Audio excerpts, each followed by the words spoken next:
Hey guys, welcome back to Jo talks. ഇന്ന് ഞാൻ post partum ഡിപ്രഷനെ കുറിച്ചാണ് പറയാൻ പോകുന്നത്.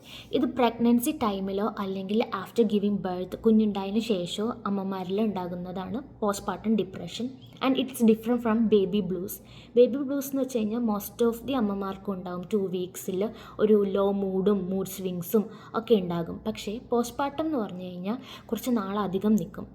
അവർക്ക് ചിലപ്പോൾ കുഞ്ഞിനോടൊരു അഫെക്ഷൻ തോന്നില്ല, ബോണ്ട് ചെയ്യാനായിട്ട് പാടുപെടും, അല്ലെങ്കിൽ ഉറക്കം ശരിയാവില്ല, ഉറങ്ങണം എന്നുണ്ടെങ്കിൽ ഉറങ്ങാൻ പറ്റില്ല, ഭയങ്കരമായിട്ട് എക്സ്ഹോസ്റ്റഡ് ആയിരിക്കും, സ്റ്റിൽ ഉറങ്ങാൻ പറ്റില്ല, അല്ലെങ്കിൽ ഫുഡ് കഴിക്കാൻ തോന്നില്ല, ഭയങ്കരമായിട്ട് ഇറിറ്റബിലിറ്റിയും ഭയങ്കരമായിട്ട് ആങ്കറും അല്ലെങ്കിൽ ഭയങ്കരമായിട്ട് അവർക്ക് ബുദ്ധിമുട്ടുണ്ടാവും.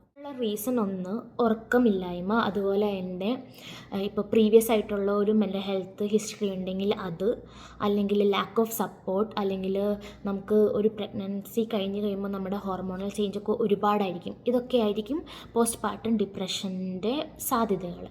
ഇനി നമ്മൾ ഇതിന് ഓവർകം ചെയ്യാൻ എന്ത് ചെയ്യും? ഇത് ട്രീറ്റബിൾ ആണ്. ഇതിന് തെറാപ്പി, പിന്നെ കൗൺസിലിംഗ്, അതുപോലെ തന്നെ CBT, അങ്ങനെ കുറേ കാര്യങ്ങളുണ്ട്. അതുപോലെ തന്നെ അവർക്ക് കൊടുക്കേണ്ട സപ്പോർട്ട് എന്ന് പറയുന്നത് ഹൈ ആയിരിക്കണം.